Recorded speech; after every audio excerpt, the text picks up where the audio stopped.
Saint Francis de sales के सम्मान में प्रार्थना सभा। क्रूस का चिन्ह पिता और पुत्र और पवित्र आत्मा के नाम पर आमीन। परिचय। प्रिय दोस्तों, हम सलेसियन यूथ मूवमेंट के युवाओं के रूप में संत फ्रांसिस डी सेल्स के जीवन के फल का जश्न मनाने के लिए एक साथ आए हैं, जिनसे हमारे पिता, शिक्षक और मित्र संत जॉन बॉस्को ने उनकी आध्यात्मिकता ली और हमारे साथ साझा की। आज हम संत फ्रांसिस डी सेल्स की 400वीं पुण्यतिथि याद करते हैं। आज पूरी दुनिया में हम युवा इस प्रार्थना के क्षण में एक हैं। सबसे पहले हम एक प्रारंभिक प्रार्थना करेंगे, फिर संत फ्रांसिस डी सेल्स के जीवन के बारे पढ़ेंगे, जिसके बाद हर कोई इस संत के जीवन के अपने प्रतिबिंब को साझा करेगा। सेंट फ्रांसिस डी सेल्स का संक्षिप्त जीवन इतिहास।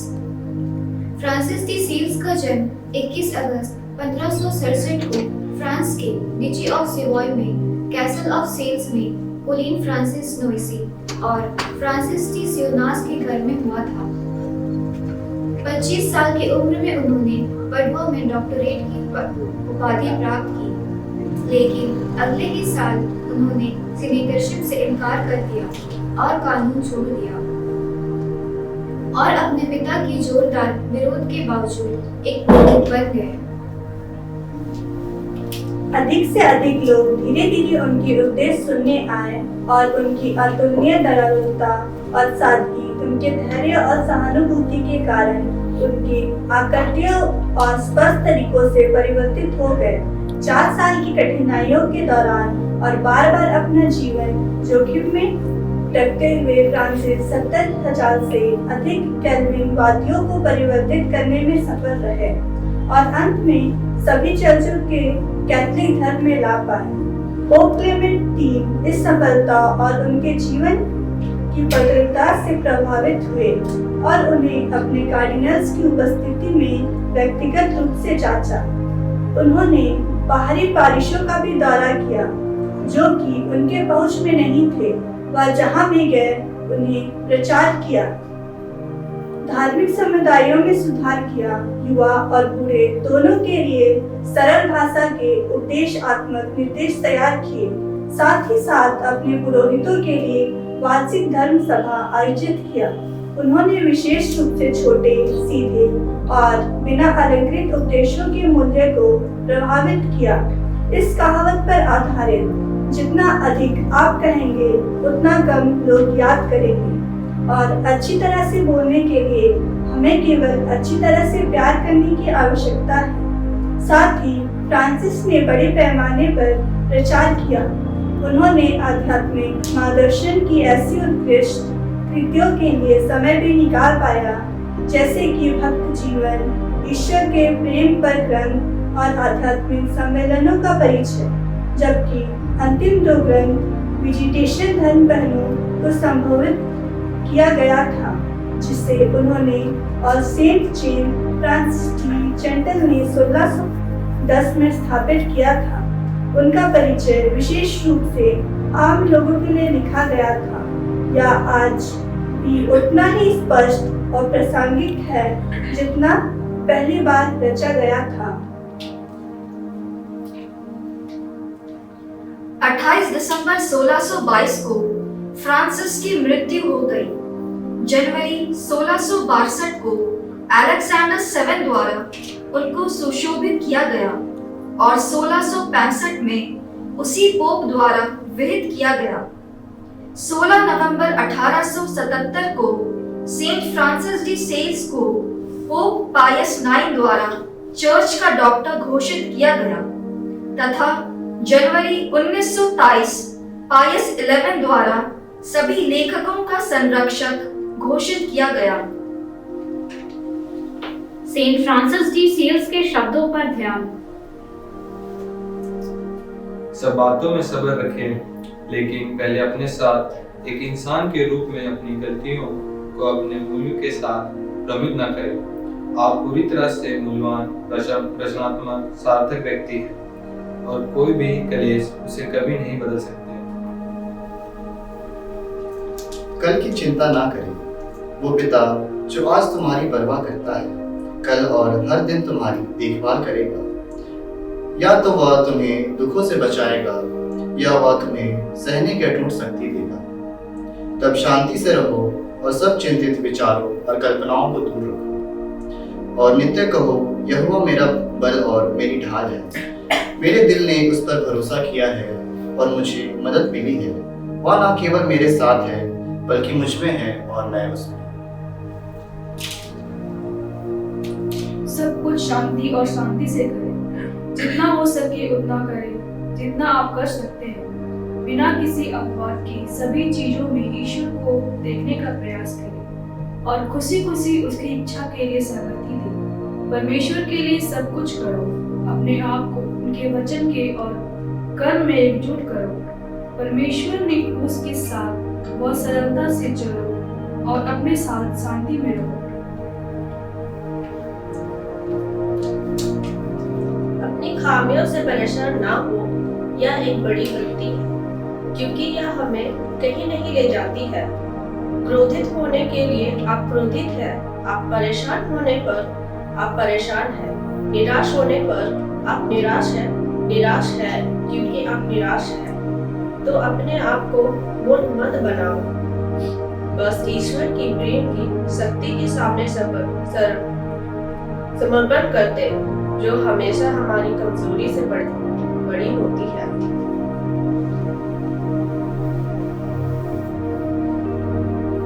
जो कम से कम गलती करता है वे सबसे पवित्र नहीं है, बल्कि उनमें सबसे बड़ा साहस, सबसे बड़ी उदारता, सबसे बड़ा प्यार है, जो इन गलतियों को दूर करने के लिए सबसे साहसी प्रयास करता है।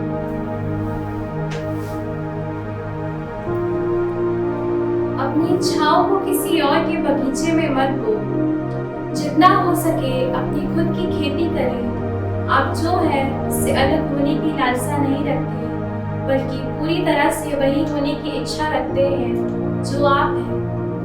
क्रूस को सहने के लिए, चाहे वो छोटा हो या बड़ा, जो आपको वहां मिलेगा, अपने विचारों को उस पर बहुत अच्छा होने की ओर निर्देशित करें। मेरा विश्वास करो, यह आध्यात्मिक जीवन का सबसे महत्वपूर्ण और कम से कम समझा जाने वाला बिंदु है। हम सभी अपनी रुचि के अनुसार प्यार करते हैं। कुछ लोग अपने कर्तव्य के अनुसार या भगवान की पसंद के अनुसार प्यार करते हैं। जब हमें फ्रांस में रहना है तो स्पेन में महल बनाने का क्या फायदा? हम हर तूफान से सुरक्षित रूप से आगे बढ़ेंगे। जब तक हमारा दिल सही है, हमारा इरादा उत्साही है, हमारा साहस दृढ़ है और हमारा भरोसा परमेश्वर पर है।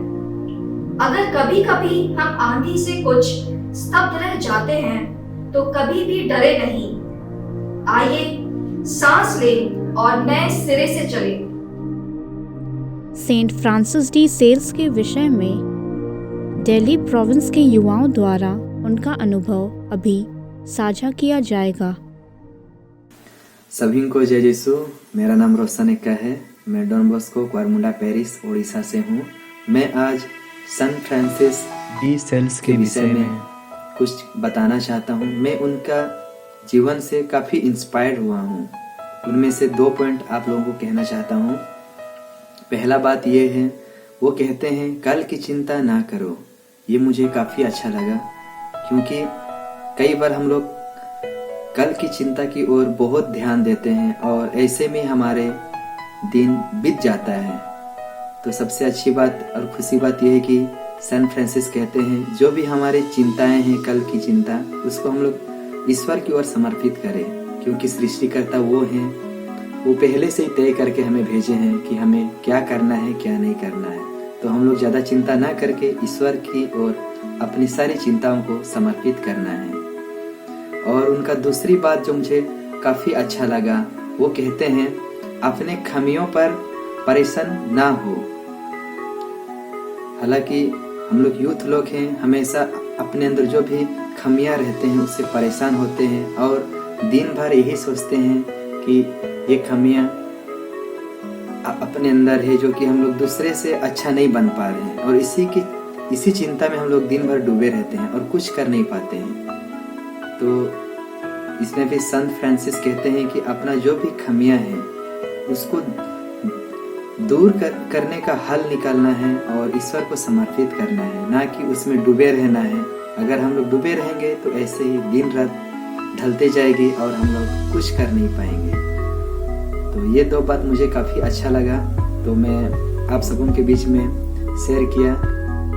थैंक यू और जय यीशु।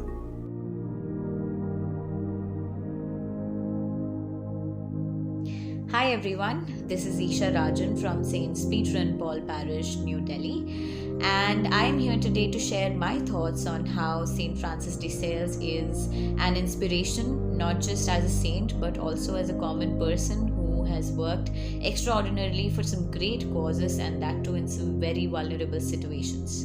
So we have been discussing this a lot, and of course we have been sharing a lot of prayers and information to understand and know Saint Francis de Sales, and now we all know, we somewhat have an idea of how he was born and how he was raised and how he became a saint, about his brilliant intellect, about his charming and serene attitude, about his very purposeful nature.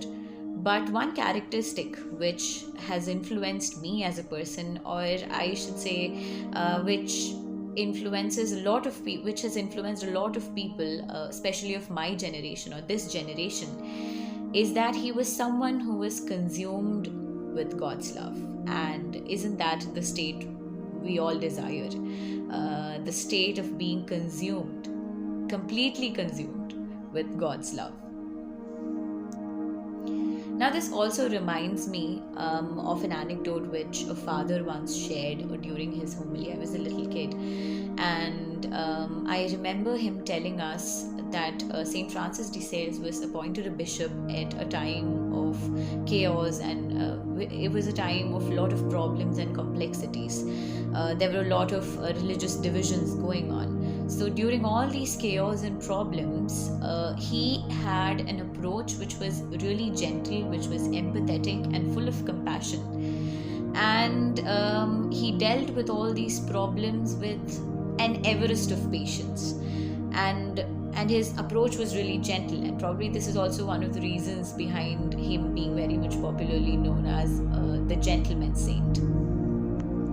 Now I'd like to end this with a quote which Saint Francis de Sales said, that what we need is a cup of understanding, a barrel of love, and an ocean of peace.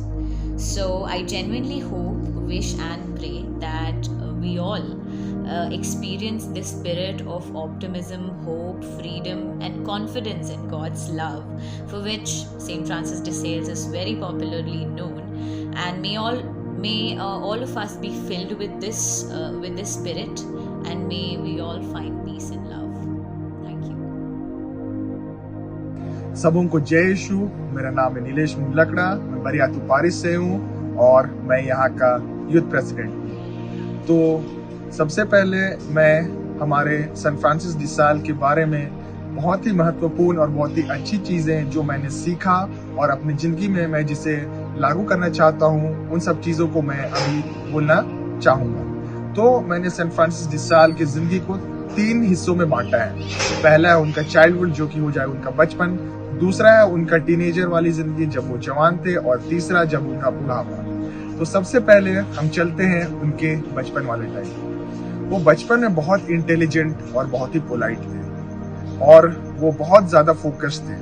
उनके intelligent होने के कारण ही उनके माता पिता चाहते थे कि वो वकालत की पढ़ाई करें और पॉलिटिक्स में घुसे। वो बहुत ही ज़्यादा फोकस्ड थे। यहाँ पर हमें फोकस्ड रहना सीखना होगा।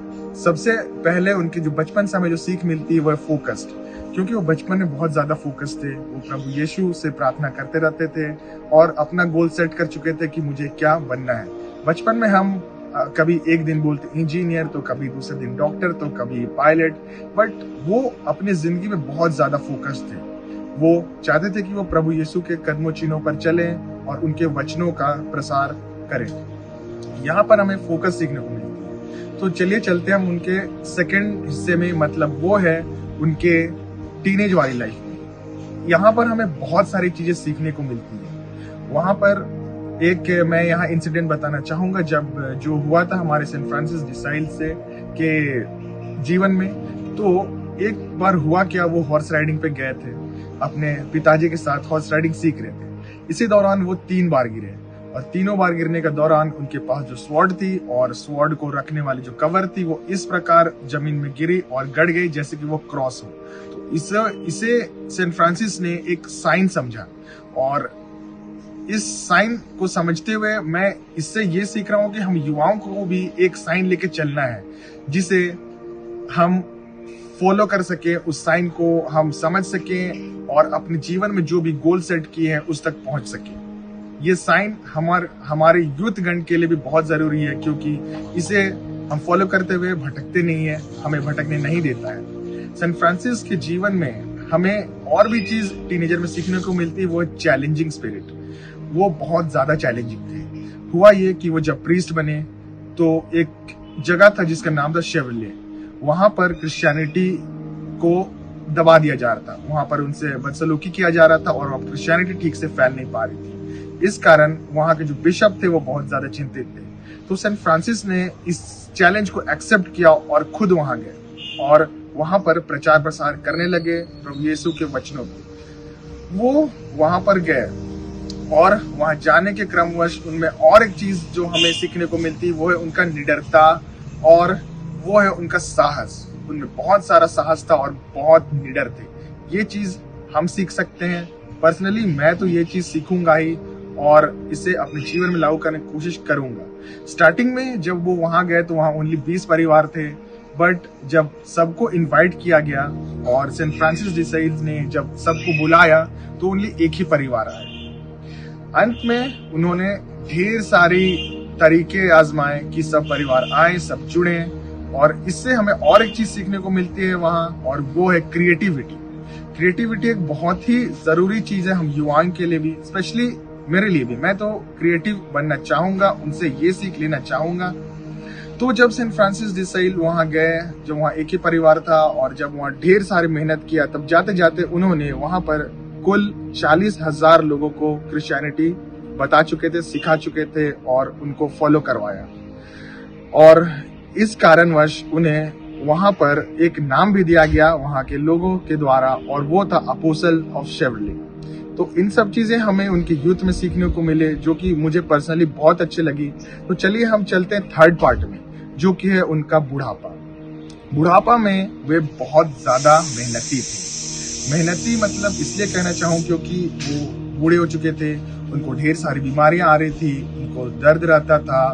वो सुबह से शाम तक अपना सारे जिंदगी प्रीच करने में ही व्यतीत कर दिया करते थे, पर ये सबों को छोड़ के वे क्रिश्चियनिटी का प्रचार प्रसार करने में व्यस्त रहे। ये सब छोड़ के वो मेहनत करते गए और करते गए। और यहाँ पर उनसे एक चीज सीखने को और मिलती है, वो चीज है वो सभी लोगों को कॉमन समझते थे और सब लोगों के लिए कुछ न कुछ करना चाहते थे। उन्होंने एक बहुत ही फेमस बुक लिखी है जिसका नाम है इंट्रोडक्शन टू डिवोट लाइफ। इसमें उन्होंने कुछ इस तरह से लिखा है कि वो स्कॉलर्स के लिए नहीं, वो रिलीजियस लोगों के लिए नहीं, बल्कि कॉमन पीपल लोगों को समझ में आए। तो इस बुक को लिखने का मकसद उनका यही था कि वो कॉमन पीपल तक पहुंच सके। और इससे हम ये भी सीख सकते हैं कि वो किस तरह सबों को कॉमन लेके चलते थे, सबका आदर करते थे और सबको एकजुटता रखते थे।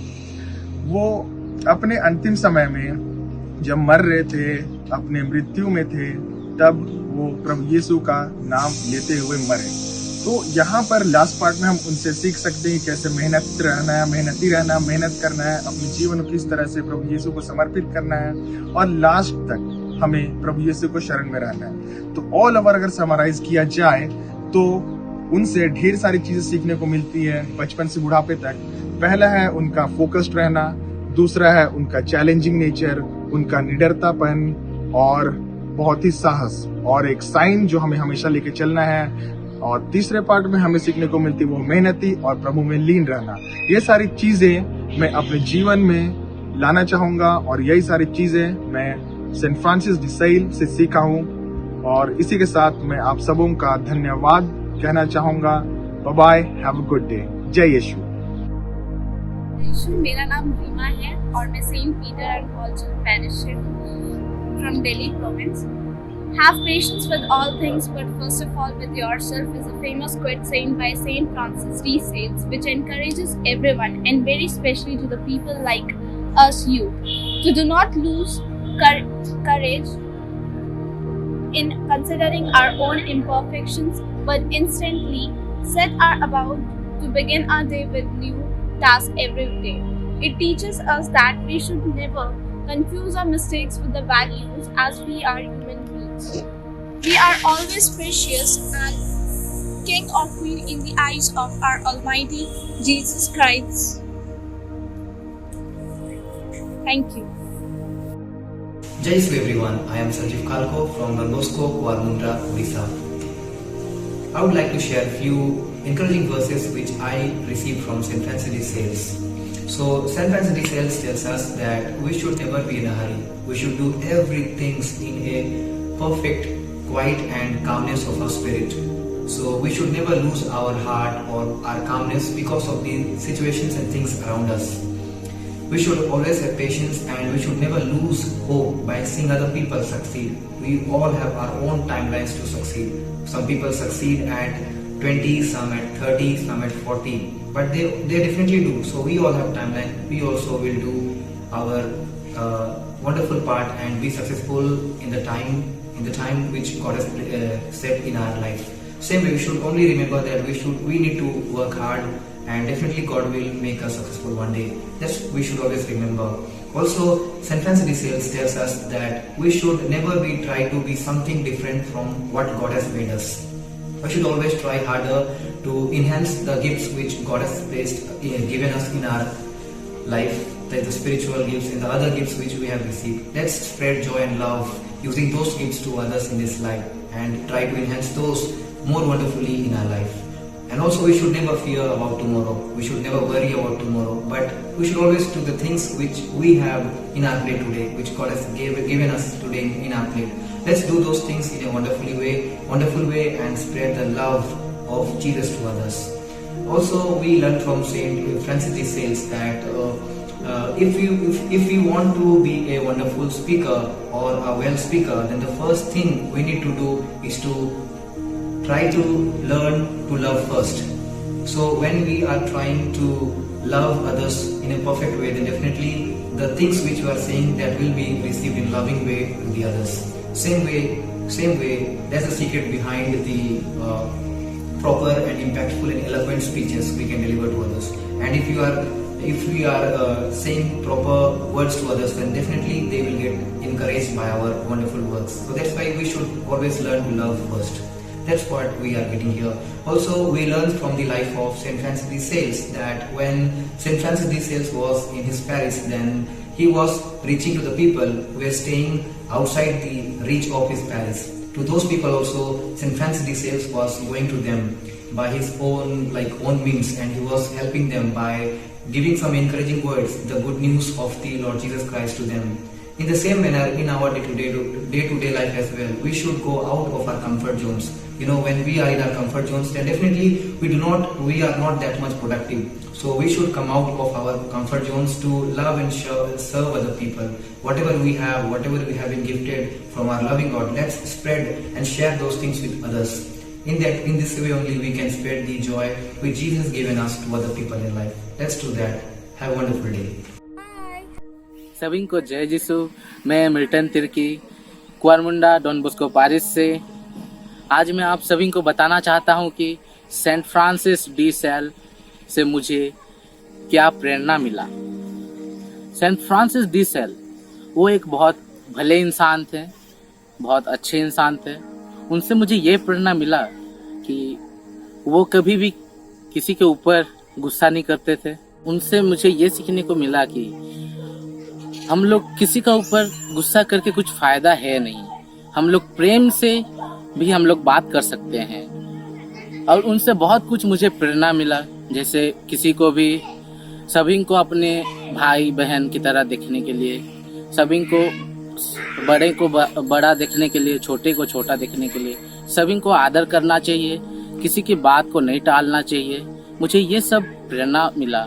सेंट फ्रांसिस डी सेल्स से मुझे ये भी शिक्षा मिली कि कल की चिंता ना करें, सब कुछ शांति और शांति से करें, अपनी खामियां दूसरों को ना बताएं और अपनी इच्छाओं को किसी और के बगान में ना बताएं। मुझे ये सब point Saint Francis de Sales से बहुत अच्छा लगा, ये सब पॉइंट को पढ़ के, और इन्हीं से मैं इंस्पायर हुआ। आप सभी को और एक बार जय यीशु एंड धन्यवाद। निवेदन।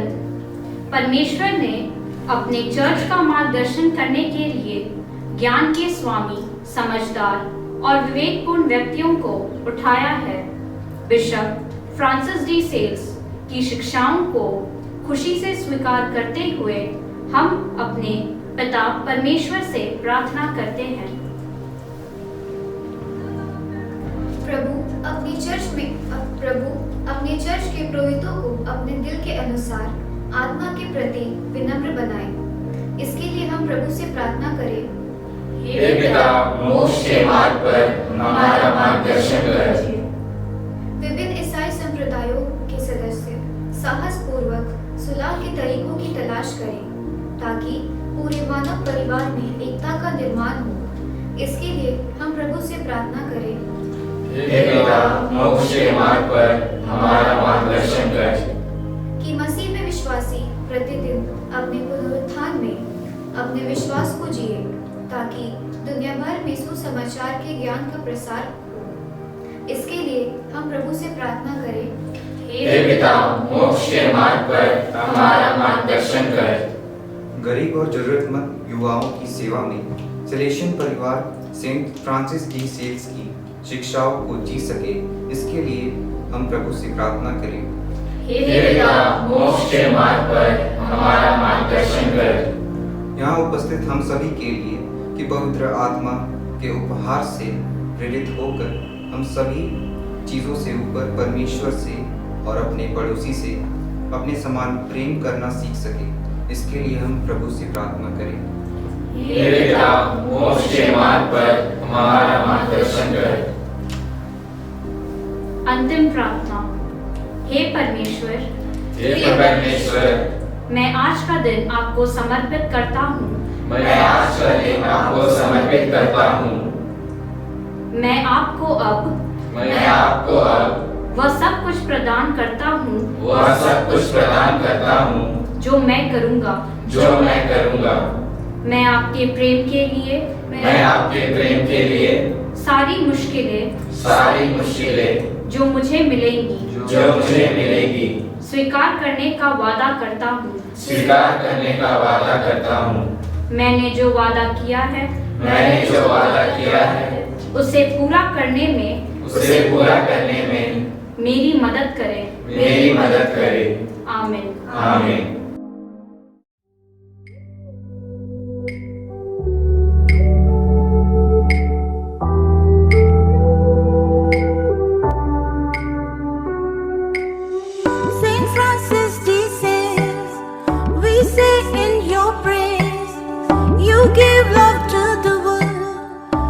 Preachings gave us grace.